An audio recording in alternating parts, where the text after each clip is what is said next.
본문 말씀은 하나님이 우리에게 주신 말씀은 다니엘서 5장 17절에서 24절 말씀입니다.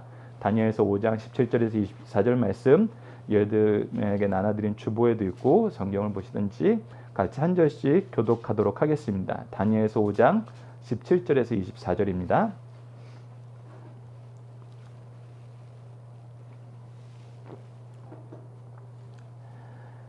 다니엘이 왕에게 대답하여 이르되 왕의 예물은 왕이 친히 가지시며 왕의 상급은 다른 사람에게 주옵소서. 그럴지라도 내가 왕을 위하여 이 글을 읽으며 그 해석을 아뢰리이다.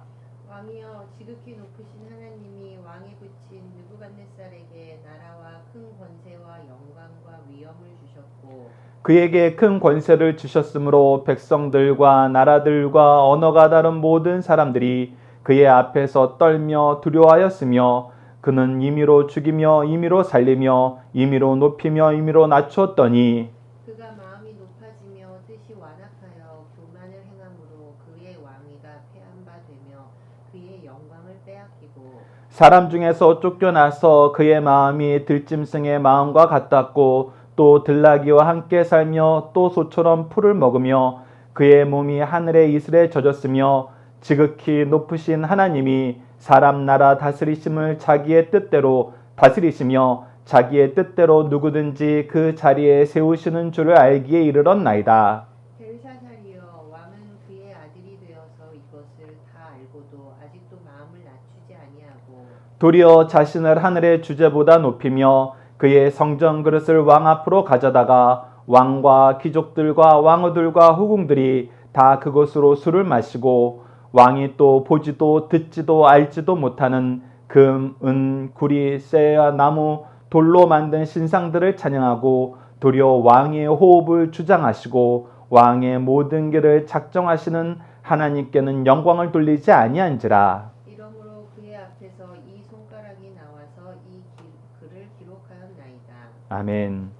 오늘 말씀의 제목은 하나님의 뜻을 바르게 담대히 선포하자. 앞으로 이제 설교 제목이 예전에 우리가 인천 백석교회에서 했던 구호라고 생각하시면 됩니다. 그래서 여러분들 이 설교 제목을 구호라고 생각하고 이것을 여러분들이 같이 한번 따라서 읽어보도록 하겠습니다. 함께 읽겠습니다. 시작. 하나님의 뜻을 바르게 담대히 선포하자. 오늘 본문 말씀을 보기 전에 여러분들 주보 안에도 기록되어 있지만 이 내용을 예배 설교를 들으시면서 한번 여러분들이 작성해 보시기 바랍니다. 첫 번째 1번 문제는 하나님의 일꾼들은 왜 세상 사람들에게 하나님의 뜻을 선포하나요? 우리가 무조건 하나님의 뜻을 선포해야 된다고 얘기하고 있지만 사람들은 또 반대로 여기죠. 왜 꼭 내가 너희들의 말을 들어야 되느냐? 왜 꼭 너희들이 나에게 그 얘기를 못해서 안달이냐? 그리고 내가 듣기 싫은 얘기하는 건 가끔 폭력이다. 이렇게 얘기할 때가 있고 또 오늘 본문 같은 경우는 반대입니다. 내가 좀 알고 싶다. 하나님의 뜻을 알고 싶어. 근데 이것을 나에게 좋게 좀 해석해줘. 나에게 맞게 해석해줘. 내가 원하는 얘기를 좀 해줘. 라면서 부를 때가 있어요. 제가 그런 경우는 정말 요즘에 자주 보게 되는 것 같습니다. 대한민국이 선거 시절만 되면은 종교인들의 마음을 잡으려고 막 정치인들이 난리를 치는데 그때마다 초청해서 하는 얘기는 뭐냐면 좀 좋은 얘기 해줘. 나를 지지하는 얘기 해줘. 이렇게 부를 때가 많다는 거예요. 그러면 그때 우리는 어떻게 해야 되느냐? 이 두 가지 경우를 다 봐야 됩니다. 우리는 사람들이 싫어해도 전해야 되고 좋아해도 전해야 됩니다. 근데 어떻게 무엇을 전해야 되냐? 그리고 왜 이것을 해야 되느냐? 그것을 우리가 아는 게 첫 번째입니다. 두 번째 문제는 하나님의 일꾼들이 세상에 하나님의 뜻을 전할 때 어떠한 유혹과 어려움이 있나요? 조금 전에 말씀드렸던 내용이 이 내용에 포함되고 이 부분을 저희들이 성경을 통해서 확인하도록 하겠습니다. 세 번째는 다니엘은 하나님이 어떤 분이심을 벨사살 왕, 세상 주권자들에게 선언하나요? 우리는 그래서 누가 우리를 좋은 뜻으로 요청했건 나쁜 뜻으로 그 자리에 불려갔건 간에 우리는 무엇을 해야 된다? 하나님이 어떤 분이심을 선언할 줄 알아야 된다. 하나님이 누구신지를 우리는 얘기할 수 있어야 된다. 네 번째, 다니엘은 벨사살 왕이 심판을 받게 된 이유가 무엇이라고 가르쳐 주나요?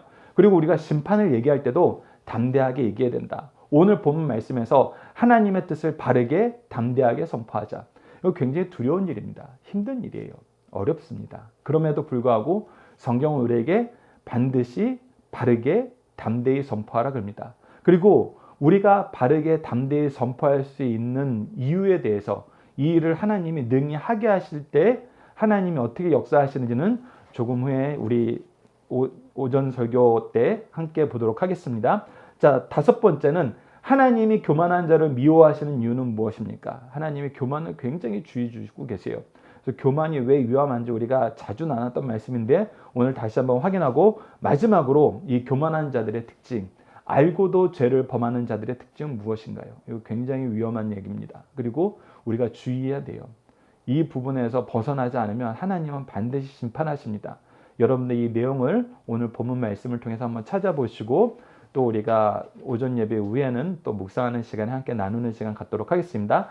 자, 이젠 첫 번째 단락을 보도록 하겠습니다. 첫 번째 단락은 17절입니다. 17절은 하나님의 일꾼은 하나님의 뜻을 바르게 담대히 선포한다. 바로 오늘 제목 구호와 동일한 내용입니다.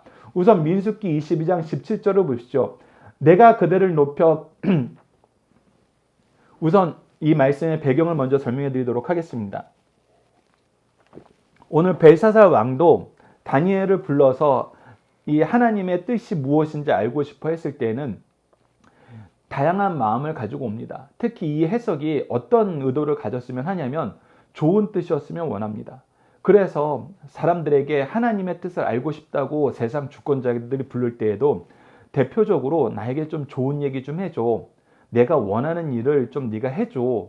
라는 목적으로 부를 때가 있습니다. 그 대표적인 인물이 바로 모압의 발락입니다. 발락이라는 왕이 선지자 발람을 불러서 이스라엘 민족을 저주해달라 그럽니다. 이 발람이 하나님의 선지자인 걸 알고 있어요. 근데 하나님의 백성인 이스라엘 백성을 하나님의 선지자를 불러서 저주해달라는 것입니다. 그러면서 뭐라 그러냐면 민수기 22장 17절을 보시죠. 내가 그대를 높여 크게 존귀하게 하고 그대가 내게 말하는 것은 무엇이든지 실행하리니. 즉 요즘 말로 하면은 내가 너를 가장 많이 띄워주고 네가 우리나라의 종교 지도자로 세워주고 내가 네가 원하는 거 다 들어줄게. 백지수표든지 민원이든지 뭐든 들어줄 테니까 너 뭐 해달라면 청한데 와서 나를 위하여 이 백성을 저주하라. 내가 원하는 일 좀 해줘. 내가 원하는 일을 네가 해줘야 되지 않겠니? 근데 처음에는 이 발람이 그 유혹에 넘어가지 않다가 하나님께서 크게 징계하자 와서 나는 하나님이 하는 얘기만 해야 된다라고 하면서 결국은 축복하게 되지만 끊임없이 유혹하자 결국은 어떻게 되었다? 베드로후서 2장 15절에 그의 결국을 얘기해 줍니다. 그들이 바른 길을 떠나 미혹되어 부올의 아들 발람의 길을 따는도다. 그는 불의 싹스를 사랑하다가. 결국 이 요구를 들어주고 이스라엘 민족이 타락하는 것. 내가 하나님의 저주는 내 입으로 저주하지 못해도 하나님께 저주받도록 이스라엘 민족을 유혹하는 방법을 가르쳐줘요. 그래서 이방 우상의 여사제들을 데려다가 간음하게 만듭니다. 그래서 이 아이디어를 이 발람이 준 것으로 많은 신학자들이 해석을 해요. 그래서 결국은 이스라엘 민족이 내가 저주한 것이 아니라 하나님께 저주받도록 유혹하는 일을 하는데 그 원인이 무엇다? 불의 싹스를 사랑했다. 내가 원하는 것을 들어준다는 이 말에 확 쓸려갔다. 그런데 다니엘은 그러지 않았다는 거예요. 다니엘은 어떻게 했습니까? 오늘 본 말씀 5장 17절을 봅시다. 다니엘이 왕에게 대답하여 이르되 왕의 예물은 친히 가지시며 왕의 상급은 다른 사람에게 주옵소서. 왜 그렇습니까? 왕이 뭐라고 얘기했기 때문에 그에게 자주색 옷을 입히고 예물을 주고 나라의 세 번째 치리자로 세우겠다고 미리 약속을 했기 때문에. 근데 다니엘이 왕이 주는 그 좋은 것을 받아서 누리려고 나라의 세 번째 치리자가 되려고 이 일을 한다는 것이 아닙니다. 그것은 저에게 주실 필요가 없습니다. 예물은 왕이 가지시고 왕의 상급 세 번째 치리자는 다른 사람 세우세요. 그것은 저에게 중요한 거 아니에요. 제가 그걸 받으려고 이 자리에 온 거 아닙니다. 뭐라고 합니까? 그러할지라도 내가 왕을 위하여 이 글을 읽으며 그의 해석을 알려드리다. 왜? 이것이 하나님의 뜻이니까. 왜? 이것이 하나님께서 왕에게 하신 얘기니까. 왕이 꼭 들어야 되는 일이니까. 즉 우리는 세상 사람들에게 하나님의 복음을 전하는 이유는 하나님의 말씀이니까, 하나님의 뜻이니까, 땅끝까지 이르러 복음을 전하라는 예수님의 명령이 있었으니까 나가서 하는 겁니다. 그러니까 우리가 하는 이유는 다른 거 아니에요. 하나님의 뜻이기 때문이에요. 하나님의 뜻에 순종하는 것이 하나님의 일꾼입니다. 하나님의 백성이에요. 하나님께 은혜 받은 자들이 해야 되는 일입니다. 다니엘은 이 부분이 변하지가 않았어요. 그러면서 동시에 다니엘은 이것이 무엇인지를 알려줘요. 우리가 다니엘서 전반을 보면은 특히 2장에 느부갓네살 왕이 꿈을 꾸고 그 꿈을 얘기하지도 해석하지도 못하자 이 나라의 모든 지혜자를 죽이라 그랬을 때 다니엘이 말립니다. 그러면서 무엇을 해요? 그 지혜자들의 구원받는 구원의 역할을 해요. 그리고 느부갓네살도 나중에는 하나님의 뜻을 전할 때에는 하나님의 뜻이 우리에게 무엇이 되는지 가르쳐줘요? 기쁨과 평안이 되는 걸 가르쳐줍니다. 그래서 우리는 특히 벨사살 왕처럼 경계가 넘어갔을 때 하나님께서 이제 더 이상은 안 된다. 네 주안이 찼고 네 죄가 찼다 라고 했을 때에는 이제 심판을 얘기합니다. 근데 이 심판을 얘기하는 것도 여러분들 우리가 자세히 보면은 양면적이 있습니다. 벨사살 왕에게는 하나님이 왕을 심판하는 걸 깨닫게 하는 겁니다. 그래서 더 이상 지금보다 지금 죄에서 멈추라는 겁니다. 특히 벨사살 왕은 혼자만 죄를 짓지 않았어요. 많은 사람들, 나라를 멸망의 길로 인도했어요. 근데 이때 하나님의 심판의 역사를 선언함으로써 하나님께서는 무엇을 하셨다? 벨사살은 심판하시지만 그 나머지 사람들에게는 하나님의 구원의 은혜가 있게 하셨다. 그래서 하나님의 일을 할 때에는 우리는 누군가를 멸망시키는 일을 때로는 벨사살처럼 하나님의 심판을 선언하는 일을 하지만 근본적으로는 우리가 누구를 멸망시키거나 저주하는 일을 하는 것이 아니다. 이 발람의 길을 가는 거 아니다. 우리는 항상 구원과 은혜와 승리와 생명을 전한다. 그것을 여러분들이 기억해 주시기 바랍니다. 때로는 주권자들이 좋은 소리 좀 해줘. 유혹을 하려고 올 때가 있습니다.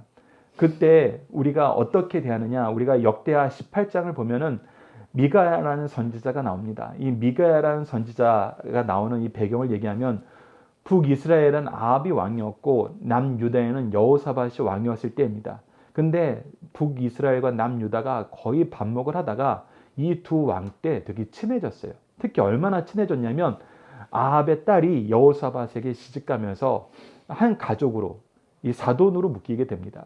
그래서 이때 너무 친한 거예요. 근데 또 북이스라엘의 대표적인 악한 왕이 아합입니다. 그런데 이제 길랄 라몬, 아람의 길랄 라몬이라는 곳을 쳐들어가고 싶은 거예요. 그래서 여호사밧까지 불러서 우리가 연합하여서 이 아람과 전쟁을 하자. 그러자 여호사밧이 물어봅니까? 이거 혹시 하나님의 선지자들한테 물어봤습니까? 하나님께 여쭤본 것입니까? 그랬더니 아합이 자신 있게 얘기합니다. 내가 400명의 선지자한테 물어봤다. 근데 그 400여의 선지자가 뭐라 그랬냐면 다 좋다고만 얘기하더라. 그러면 나쁘다고 얘기한 선지자는 한 사람도 없습니까? 없다. 그런 사람 없다. 그래도 한 사람에게 더 물어봤으면 좋겠습니다 했더니 이제 내가 다 물어보지 않은 사람이 한 사람인데 그게 미가야라는 선지자인데 이 선지자는 나에게 좋은 얘기를 해준 적이 한 번도 없다. 그래서 이 사람 얘기는 들을 필요 없다. 근데 여호사밧이 왕이요 그러지 말고 우리 미가야한테도 한번 들어봅시다. 그래서 사람을 보내서 미가야를 불러옵니다. 그래서 사람을 불러서 미가야를 불러올 때 그 사람이 미가야에게 한 얘기예요. 그것을 우리가 역대하 18장 12절에서 봅니다. 미가야를 부르러 간 사자가 그에게 말하여 이르되 선지자들의 말이 하나같이 왕에게 좋게 말하니 지금까지 모든 선지자가 다 왕이 원하는 대로 얘기해 줬습니다. 청하건대 당신의 말도 그들 중 한 사람처럼 좋게 말하소서. 제발 좋게 얘기해 주세요. 그게 당신에게도 왕에게도 다 좋은 거 아니겠습니까? 했더니 미가야가 뭐라 그러냐면 13절 함께 읽겠습니다. 시작. 미가야가 이르되 여호와께서 살아계심을 두고 맹세하노니 내 하나님께서 말씀하시는 것 곧 그것을 내가 말하리라 하고 이것이 우리가 취해야 될 태도입니다. 우리를 유혹하거나 협박하거나 아까 발락의 경우는 유혹했다면 이 여호사밧의 경우는 우리가 죽을지도 모른다. 그리고 실제로 하나님의 뜻을 전하자 감옥에 가둬버려요. 그리고 고난의 음식을 먹이라 그럽니다. 즉 쓰는 음식만, 먹기 힘든 음식만 먹여서 괴롭히라는 거예요. 우리가 이 상황에 놓일 줄 알더라도 어떻게 된다? 하나님께서 말씀하신 거 곧 그대로 바르게 담대히 선포해야 된다. 미가야처럼 다니엘처럼. 그래서 다니엘은 담대하게 선언합니다. 세상 주권자들 특히 하나님이 전혀 두렵지 않은 주권자들은 하나님의 심판을 얘기할 때 그 반응은 아합과 같을 경우가 굉장히 많습니다. 더군다나 아합이나 여호사밧은 하나님을 알고 하나님을 믿는다고 그래도 자기네들이 공인하는 사람들 아니에요. 그런데 벨사살 왕은 아닙니다. 하나님을 무시하고 하나님보다는 자기가 믿는 신이 높다고 하나님의 성전 기물을 가지고, 즉 하나님께 예배하는 도구를 가지고 나를 예배해라, 내 신을 예배하라고 얘기할 만큼 교만한 자예요. 이런 자에게 하나님의 저주를 얘기해요? 하나님의 심판을 얘기해요? 이건 굉장히 위험한 겁니다. 그럼에도 불구하고 다니엘은 담대하게 전한다. 우리가 그것을 함께 더 묵상해 보도록 하겠습니다. 자, 두 번째 단락은 18절에서 21절입니다. 우선 우리가 하나님의 주권을 선포한 다니엘을 볼 수 있는데, 이것은 다니엘이 선지자로서 지금 벨사살 왕 앞에 선 겁니다. 자, 5장 18절 봅시다. 5장 18절 함께 읽어봅시다. 시작. 왕이여, 지극히 높으신 하나님이 왕에 붙인 느부갓네살에게 나라와 큰 권세와 영광과 위엄을 주셨고, 분명히 얘기합니다. 당신의 왕 느부갓네살이 너무나 훌륭한 왕이다. 당신과 당신 주위의 모든 관료들이 그걸 인정하고 있지 않느냐. 당신의 선왕, 우리가 역사적으로 보면 이제 할아버지로 보고 있는데, 당신의 선왕이 당신이 후계자로서 가장 잘 알고 있지 않느냐. 느부갓네살보다 더 위대한 왕은 이 바벨론에 없었다. 그런데 느부갓네살에게 보여주신 건 무엇이다? 하나님이 그 자리를 주셨다. 하나님이 그 권세를 주셨다. 하나님이 그 영광을 주셨다. 이거를 분명히 느부갓네살이 알았다. 그리고 선포했었다. 근데 그가 처음부터 그랬던 건 아니다. 그러지 않았었다. 그 얘기를 보기 전에 우선 다니엘이 선언한 내용만 먼저 보도록 하겠습니다. 다니엘이 무엇을 선언했냐면, 우선 5장 21절에 느부갓네살의 상황을 얘기하고 나서 이 느부갓네살을 통하여 이 세상에 증명된 느부갓네살 왕과 바벨론이 경험한 하나님은 누구시다? 첫 번째, 지극히 높으신 하나님이, 두 번째, 사람 나라를 다스리며, 세 번째, 자기의 뜻대로 누구든지 그 자리에 세우시는 줄을 알기를 이르렀나이다. 이 내용을 우리가 하나씩 보도록 하겠습니다. 다니엘은 선지자로서 하나님이 누구신지를 선언하는데, 첫 번째는 지극히 높으신 하나님이시다라는 것을 18절 상반부와 21절 중반부에서 얘기합니다. 그 내용을 보시다. 그 내용을 보면은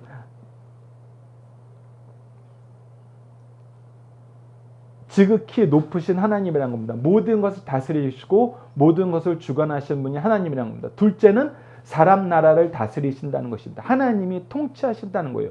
통치하시는 분이 누구에게 주기도 하시고 거두기도 하신다는 겁니다. 세 번째에는 누구든지 그의 뜻대로 세우시기도 하시고 패하기도 하신다는 것. 이 내용을 느부갓네살 왕을 통해서 하나님은 여러 왕에게 선언하였습니다. 그런데 이 선언을 듣기 전에 느부갓네살 왕은 어떤 사람이었느냐라고 보면은 5장 20절에 나타납니다. 5장 20절 느부갓네살 왕이 처음에 어떤 모습이었는지 우리가 봅시다. 함께 읽겠습니다. 시작. 그가 마음이 높아지며 뜻이 완악하여 교만한 행함으로 그의 왕위가 패한 바 되며 그의 영광을 빼앗기고, 그가 높아지면 할 때 이 높아진다는 표현을, 영어 표현은 arrogant를 썼습니다. 이 arrogant는 뭐냐면, 내가 성공했어요. 성공했을 때 나는 이거에 대한 자부심을 가질 수 있어요. 자부심을 가지는 거는 나쁜 게 아닙니다. 근데 이 자부심이 넘어서 이 arrogant, 이 부분을 넘어갈 때는 무엇이냐면, 야, 나니까 했지. 너는 그거 못해. 너는 아무래도 나만큼은 안 돼. 그래서 자기가 가장 최상위에 있다는 거. 누구도 나만큼은 못해. 이게 성공한 사람들이 빠질 수 있는 가장 쉬운 함정이란 겁니다. 사실은 하나님이 주셨으니까 된 건데, 사람들은 뭐라고 생각하냐면, 야, 이게 나니까 됐지. 이게 하나님을 안 믿는 사람들은 하나님을 무시하면서 이야기하지만, 하나님 믿는 사람들도 이 내용에, 이 교만에 빠질 수가 있어요. 이 완악함에 빠질 수 있습니다.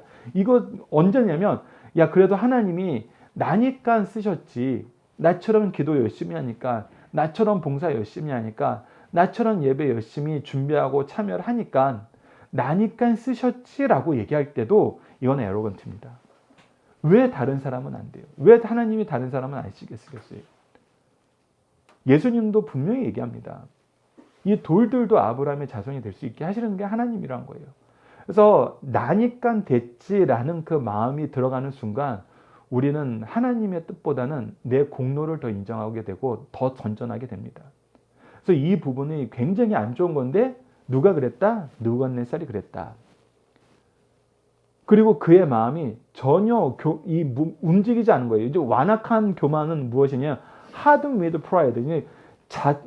이게 내가 자랑은 하고 있고 자존감은 있는데 그것에서 굳어져서 누구의 얘기도 듣지 않는 거예요. 그러니까 누구의 얘기도 듣지 않고 자기가 시키는 대로만 해. 우리가 독재자라고 얘기하는데 그런 경우가 많다는 것입니다. 근데 교회 안에도 나라에도 이런 사람들이 자주 생겨요. 하나님이 은혜를 주신 걸 깨닫지 못하고 하나님이 주신 은혜 앞에 겸손하지 못하면은 이런 경우가 자주 생깁니다. 근데 대표적인 인물이 바벨론에서 누구였다? 느부갓네살이었다. 그 느부갓네살이 시험을 당했어요. 심판을 당했어요. 그래서 짐승처럼 7대를 지냈어요. 그리고 나서 하나님을 인정하다 어떻게 변했어요? 우리가 앞서 4장 37절에서 본 것처럼 느부갓네살은 어떻게 변했으니까 함께 읽읍시다. 그러므로 지금 나 느부갓네살은 하늘의 왕을 찬양하며 칭송하며 경배하노니 그의 일이 다 진실하고 그의 행하심이 의로우심으로 교만하게 행하는 자를 그가 능히 낮추심이라. 우리가 앞서 이 말씀을 나눌 때도 확인했지만 그가 하나님이 심판하시니까 하나님이 무서워서 찬양하고 칭송하고 경배한 게 아니에요. 그가 뭐라 그럽니까? 하늘의 왕은 오직 하나님뿐입니다 라고 선언하고 그의 일은 다 진실하고 그의 일이 거짓된 게 하나도 없다. 그가 하는 일은 정확하다. 그러면서 뭐라 그래요? 그의 행하심은 의로우니 그가 행하시는 거, 그가 나에게 행하신 것도 의롭다는 거예요. 그가 나를 짐승처럼 7대를 살게 하신 것도 나에게 의로운 일이란 거예요. 나에게 의로운 일이란 건 그가 무엇을 인정한 거냐면 나에게 좋은 일이라고 인정한 거예요. 나에게 복을 주시는 일이라고 인정한 거예요. 왜? 모든 권한이 하나님께로부터 왔다는 걸 아는 사람은 하나님 뜻대로 살아야 내가 하나님께 더 큰 은혜를 받는다는 걸 알아요. 근데 나는 지금까지 어떻게 생활했어요? 나는 교만하게 생활했어요. 하나님의 뜻과는 전혀 상관없는 삶을 살았어요. 그래서 내가 미련한 길로 갔어요. 하나님께 심판받는 길로 갔어요. 이거는 지혜로운 사람이 보면 망하는 길이에요. 미련한 길이에요. 어리석은 길이에요. 잠언에도 계속 얘기합니다. 하나님을 모르는 자들은 내가 망하는 줄 모르고 망하는 길로 가요. 근데 보편적인 이성을 가진 사람도 이 느부갓네살 왕처럼 하나님을 안 믿는 사람도 알아요. 이거 망하는 길이면 가면 안 돼. 하나님께서 보편적인 이성과 지성을 주신 사람도 이거 분별하게 만드셨어요. 그래서 회개한 겁니다. 회개하고 하나님의 뜻대로 사는 것이 나에게 좋더라. 실제로 하나님이 어떻게 하셨어요? 그를 더 높이셨어요. 이전 영광보다 더 큰 영광을 주셨다고 성경에 분명히 우리에게 가르쳐주고 있어요. 그래서 느부갓네살 왕을 보는 사람들은 무엇을 깨닫게 됐어요? 하나님 뜻대로 살아야 하나님의 은혜가 넘치더라. 하나님의 복이 넘치더라. 생명과 승리가 넘치고 기쁨과 평화가 넘치더라. 그러니 너희들 하나님이 심판하실 때 기뻐해라. 도리어 심판하신 것을 찬양하고 칭송하고 경배해라. 이걸 누가 얘기했다? 느부갓네살이 얘기했다. 느부갓네살도 얘기하는데 우리도 얘기해야죠. 우리도 얘기해야 됩니다. 그리고 벨사라사에게 얘기하는 겁니다. 당신 이거 알아 몰라? 이거 알잖아. 느부갓네살이 얼마나 훌륭한 왕이었는지도 알고 동시에 무엇도 알아? 느부갓네살이 하나님의 심판받은 이유도 알잖아. 심판받고 나서 어떻게 변했는지도 알잖아. 그가 하나님을 어떻게 경배하고 하나님께 어떤 영광을 돌렸는지 알잖아. 그래서 그 기준인 하나님의 통치를 선언하고 느부갓네살이 이것을 경험한 걸 선언하는 선지자로서 지금 벨사살 왕 앞에 서 있는 것입니다. 두 번째 부분은 22절에서 24절입니다. 이때는 이제 제사장으로 하나님의 심판을 얘기합니다. 하나님의 기준을 얘기하고 하나님 앞에서 잘못된 것을 얘기해요. 벨사살 왕이 지었던 죄는 첫 번째 교만한 죄입니다. 다니엘서 5장 22절을 읽어봅시다. 함께 읽겠습니다. 시작. 벨사살이여 왕은 그의 아들이 되어서 이것을 다 알고도 아직도 마음을 낮추지 아니하고, 이게 중요합니다. 다 알고도 느부갓네살 왕은 그걸 인정하지 못했어요. 어렴풋이 알았지만 우리가 3장과 4장의 느부갓네살의 차이를 알았잖아요. 3장에서 풀무불에 다니엘의 세 친구를 던졌을 때 자기의 뜻대로 자기가 만든 신상에 절하지 않고 자기의 통치를 인정하지 않으려는 자들을 다 죽이려고 그랬는데 하나님이 그들을 구원해 버렸어요. 이거는 이제 변하지 않는 사실입니다. 왕보다 누가 높다? 하나님이 높다. 이거는 그 자리에 모인 모든 관료와 바벨론 백성들이 이미 확인한 거예요. 그거는 되돌이킬 수 없어요. 그걸 되돌이키려고 하면은 오히려 자기만 미련한 자가 돼요. 그래서 느부갓네살은 어떻게 했어요? 하나님을 이용했어요. 이용해서 뭐 했어요? 너희들 앞으로 하나님 경히 여기거나 그의 백성들을 경히 여기면은 내가 너희들 거름더미로 다 죽여버릴 거야. 거름더미로 만들어 버릴 거야. 그래서 오히려 하나님을 이용했습니다. 하나님을 인정하지만 하나님의 심판을 행하는 건 누구다? 나다. 그래서 하나님을 이용해서 자기 권위를 세웠어요. 그런데 4장의 느부갓네살은 완전히 달라집니다. 너희들에게 평안이 있길 원한다. 내가 여호와 하나님의 일을 너희들에게 알려주길 기뻐한다. 여러분 이거 기억하셔야 됩니다. 완전히 달라진 사람이 돼요. 그런데 달라지기 전에는 어떻게 돼요? 교만해져요. 그래서 3장에서 하나님을 인정한 느부갓네살 왕이 4장에서 이거 다 자기 공로로 여기는 겁니다. 다 자기가 이룬 자기의 업적으로 여기는 거예요. 그래서 하나님 찬양하지 못하는 거예요. 그래서 교만해졌습니다. 그래서 하나님은 가장 싫어하는 거 바로 교만한 죄다. 벨사살 왕은 이것을 알면서도 우리가 참 하나님의 일꾼들을 보면서 감사하면서도 조심해야 될 게 그거예요. 아브라함 같은 경우 우리의 믿음의 조상이잖아요. 우리가 아브라함보다 더 복을 받은 건 사실이에요. 아브라함에게 주셨던 모든 은혜는 하나님이 우리를 사랑하신다는 걸 깨닫게 하시기 위해서 우리에게 그 복을 다 주고 더 주기 위해서 아브라함을 세우셨어요. 그래서 아브라함이 하나님과 동행하면서 100세 아이를 낳은 거 이거 은혜죠. 하지만 그 실제를 경험한 사람은 얼마나 고생합니까? 고생에 고생을 하죠. 그래서 우리가 그 고생하는 당사자가 되지 않은 거는 오히려 감사해야 돼요. 우리는 그 고생 안 하고도 하나님을 믿을 수 있도록 하나님께서 이 성경 말씀을 주셨잖아요. 교회를 주셨잖아요. 믿음의 자유가 있는 나라에서 태어나게 하셨잖아요. 이거 우리가 감사해야 될 일이에요. 그래서 나도 그런 일을 당하지 않음을 감사하고 나에게 그 믿음을 너무나 쉽고 순적하게 믿을 수 있게 하심을 감사하면 돼요. 그런데 벨사살 왕은 어떻게 했어요? 알고도 안 믿었어요. 그러니까 느부갓네살 왕보다 요즘 우리 신학적인 얘기를 하면은 우리 교회에서 가르치는 얘기를 하면은 느부갓네살 왕보다 하나님의 은혜를 더 누리고도 해요. 여기서 알고도란 표현은 당신이 당신의 선왕 느부갓네살보다 더 큰 은혜를 누렸음에도 불구하고 뭐 했어요? 아직도 낮추지 않았다. 느부갓네살 왕에 이 정도 은혜 줬으면 느부갓네살은 회개하고 돌이켜서 하나님의 복을 누렸을 텐데 당신은 그러지 않았다. 이것이 얼마나 더 큰 교만이냐. 당신이 이것을 알아야 된다. 그 둘째, 자기 자신을 하나님보다 높인 것입니다. 55장 22절 상반절 말씀 함께 읽겠습니다. 시작. 도리어 자신을 하늘의 주제보다 높이며 그의 성전 것을 왕 앞으로 가져다가 왕과 귀족들과 왕후들과 후궁들이 다 그것으로 술을 마시고. 이 말씀이 굉장히 교만한 자들이 가진 위험한 거 우리가 좀 이따가 로마서 말씀을 통해서 확인하겠지만 위험한 이유가 그건 여기 나타납니다. 자신을 하나님보다 하늘의 주제 하나님보다 높이면서 하나님께 예배하는 것을 가지고 와서 자기가 원하는 대로 자기를 찬양하는 것을 쓰라 그러는데 자기 혼자서 하지 않아요. 누구랑 같이 해요? 귀족들과 왕후들과 후궁들과 같이 해요. 여러분들 분명히 우리가 알아야 될 것이 여기 있는 귀족들과 왕후들과 후궁들은 느부갓네살 때부터 있던 사람이 있을 가능성이 많아요. 즉 하나님을 인정하고 믿었던 사람들이 신뢰했던 사람들이 있을 가능성이 많습니다. 왜? 느부갓네살 왕 때도 있었고 다니엘이 온 나라를 다스렸잖아요. 다니엘을 따라서 믿었던 사람들도 있을 거예요. 이거는 많은 신학자들이 예수님이 태어났을 때 예수님께 경배하러 찾아온 동방 박사에 대해서 얘기할 때 이 동방의 위치가 지금 이 바벨론의 위치다.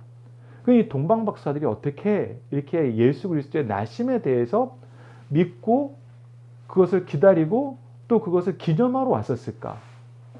아마 이 다니엘의 제자들의 후손들이 이 언약의 말씀, 우리가 이제 6장까지 말씀을 보고 난 다음에 7장에서 12장까지의 말씀은 예언의 말씀인데 그 예언서에 메시아의 오심이 기록되어 있습니다.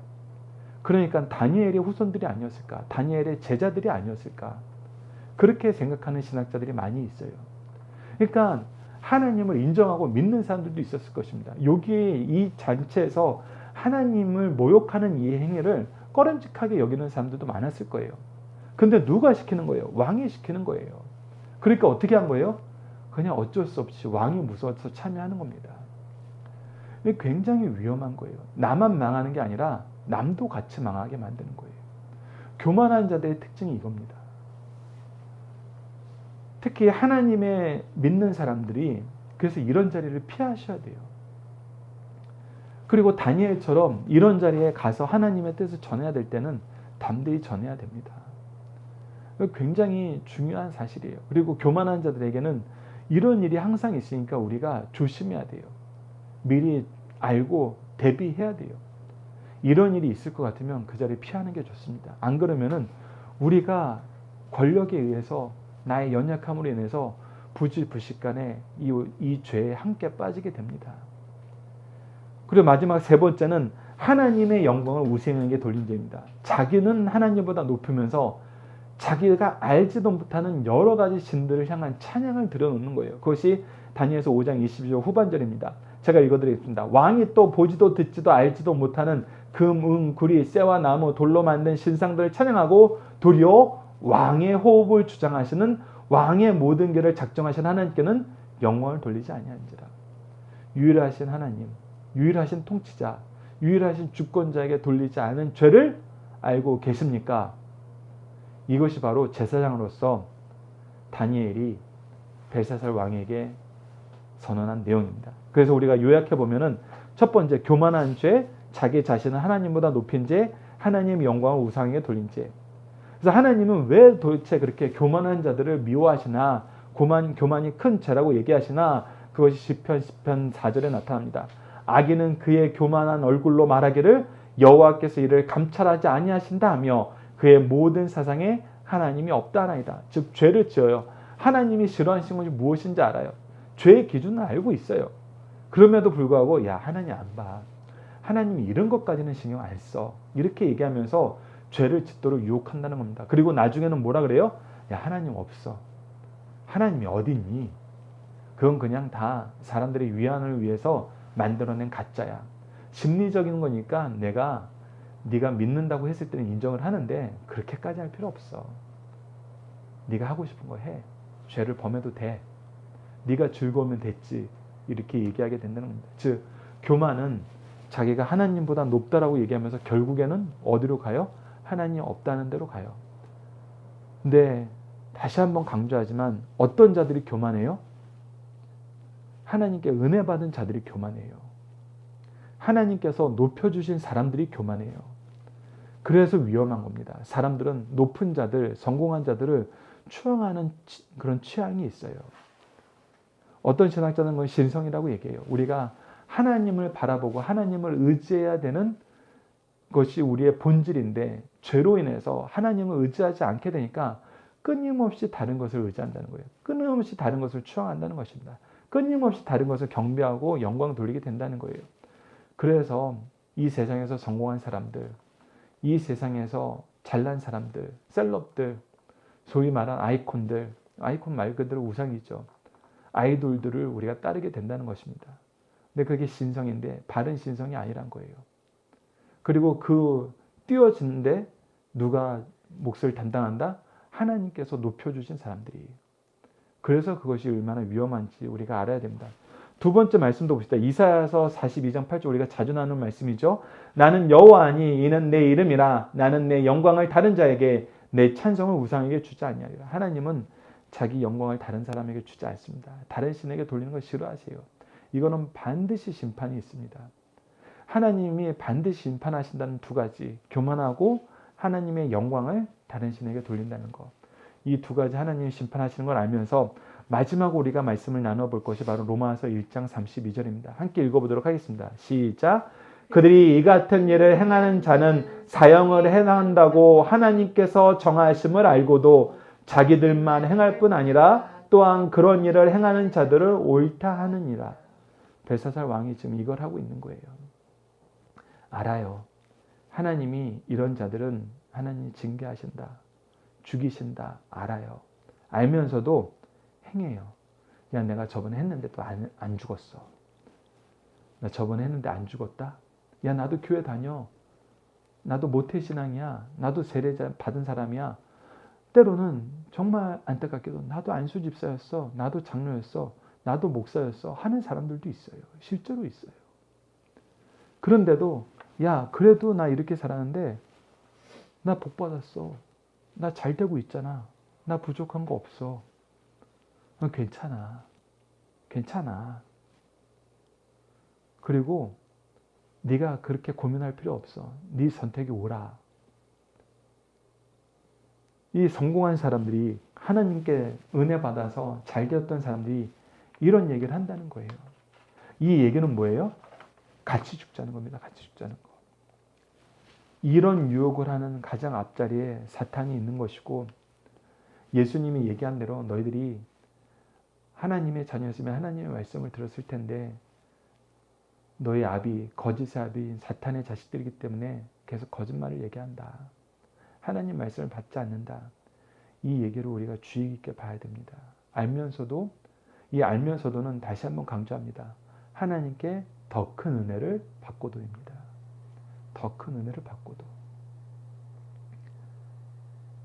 그때 우리가 이런 일이 발생할 수 있다는 걸 기억하시고, 첫 번째는 우리가 이런 죄를 범하지 않도록 기도해야 됩니다. 우리도 그럴 수 있어요. 왜? 우리가 강성성경연구원 교회를 시작하는 첫 번째 인물들이잖아요. 하나님이 먼저 쓰신 사람들은 먼저 은혜를 받는데, 먼저 은혜를 받고 먼저 이 죄를 범할 가능성이 굉장히 많습니다. 그래서 우리가 먼저 이런 죄를 범하지 않도록 기도해야 됩니다. 두 번째는 우리가 이런 죄악을 행하는 자들을 멀리하고, 때로는 하나님께서 이런 사람들한테 말씀을 전하라고 그 자리를 마련하시면은 우리는 오늘 주제처럼 바르게 담대히 선포해야 됩니다. 여러분들 이 말씀을 기억하시고, 이 말씀은 5전 말씀에 계속 연결이 됩니다. 5전 말씀까지 보고 함께 그 은혜를 누리시는 우리 강성성경연구원 여러분, 승리하상 가족 여러분 되기 기도합니다. 우리 말씀을 통한 기도 훈련 내용으로 함께 기도하도록 하겠습니다. 기도하시겠습니다. 온 세상을 다스리시고 뜻대로 세상 주권자를 세우시는 하나님, 이 세상에서 우리를 하나님이 세우신 선지자와 제사장으로 일하게 하심을 감사합니다. 선지자로서 하나님의 뜻을 담대히 바르게 전하고 제사장으로서 하나님의 뜻을 따르는 삶을 가르쳐야 하는데, 때때로는 세상의 유혹과 핍박을 따라서 잘못된 선언과 잘못된 모범을 보임을 용서해 주소서. 우리에게 하나님의 통치를 믿는 굳센 믿음과 담대한 마음을 주셔서 하나님의 뜻을 바르고 담대하게 선포하게 하시고, 교만한 자를 미워하시고 겸손한 자를 사랑하시는 하나님의 통치가 우리를 통해서 가장 잘 나타나도록 교만한 마음을 버리고 겸손하게 하나님 뜻을 이루도록 도와주소서. 예수님 이름으로 기도드립니다. 아멘. 축도하겠습니다. 지금은 우리 주 예수 그리스도의 은혜와 아버지 하나님의 놀라우신 사랑과 성령의 감화 감동하시고 인도하시며 교통하심이 하나님의 뜻을 바르고 담대하게 전하길 바라는 우리 사랑하는 모든 믿음의 식구들 위해 지금부터 영원토록 함께 있을지어다. 아멘.